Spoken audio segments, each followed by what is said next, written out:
Hello दोस्तों, आज की इस वीडियो में मैं आपको एक कहानी सुनाने जा रहा हूँ जिस कहानी का नाम है असली शांति। इस कहानी को सुनकर आपको यह पता चलेगा कि असली शांति कहाँ पाई जाती है। तो चलिए कहानी को स्टार्ट करते हैं। एक राजा था जिसे चित्रकला से बहुत प्रेम था।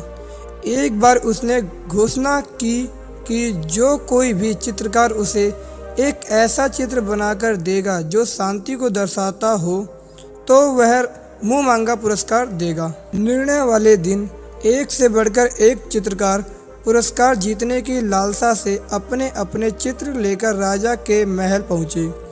राजा ने एक एक करके सभी चित्रों को देखा और उनमें से दो चित्रों को अलग रखवा दिया और अब इन्हीं दोनों में से एक को पुरस्कार देने के लिए चुना। पहला चित्र एक अति सुंदर शांत झील का था। उस झील का पानी इतना स्वच्छ था कि उसके अंदर की सतह तक दिखाई दे रही थी और उसके आसपास विद्यमान हिमखंडों की छवि उस पर ऐसे उभर रही थी मानो कोई दर्पण रखा हो। ऊपर की ओर नीला आसमान था जिसमें रुई के गोलों के समान सफ़ेद बादल तैर रहे थे। जो कोई भी इस चित्र को देखता उसको यही लगता कि शांति को दर्शाने के लिए इससे अच्छा चित्र कभी हो ही नहीं सकता। वास्तव में यही शांति का एकमात्र प्रतीक है। दूसरे चित्र में पहाड़ थे, परंतु वे बिल्कुल सूखे, बेजान, वीरान और इन पहाड़ों के ऊपर घने गरजते बादल थे जिनमें बिजलियां चमक रही थी। घंघोर वर्षा होने से नदी उफान पर थी। तेज हवाओं से पेड़ हिल रहे थे और पहाड़ी के एक और स्थित झरने ने रौद्र रूप धारण कर लिया था। जो कोई भी इस चित्र को देखता यही सोचता कि भला इसका शांति से क्या लेना देना, इसमें तो बस अशांति ही अशांति दिखाई दे रही है। सभी आश्वस्त थे कि पहले चित्र बनाने वाले चित्रकार को ही पुरस्कार मिलेगा। तभी राजा अपने सिंहासन से उठे और घोषणा की कि दूसरे चित्र बनाने वाले चित्रकार को ही मुंह मांगा पुरस्कार देंगे।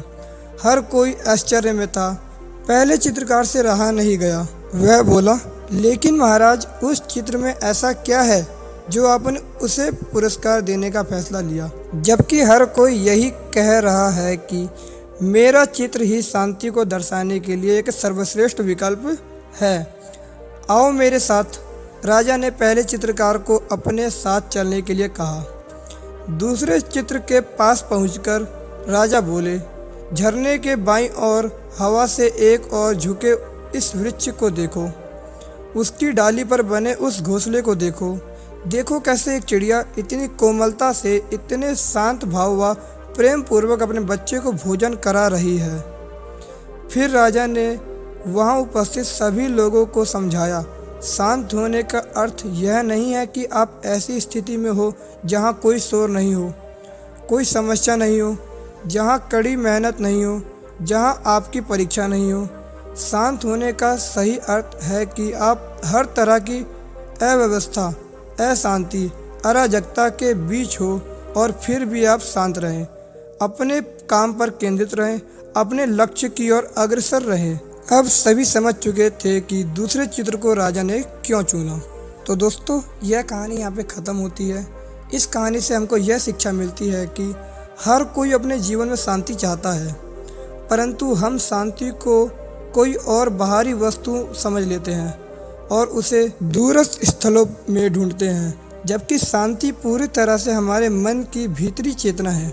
और सत्य यही है कि सभी दुख, दर्दों, कष्टों और कठिनाइयों के बीच भी शांत रहना ही वास्तव में शांति है। तो दोस्तों, अगर आपको हमारी यह कहानी अच्छी लगी हो तो चैनल को सब्सक्राइब और वीडियो को लाइक ज़रूर करिएगा।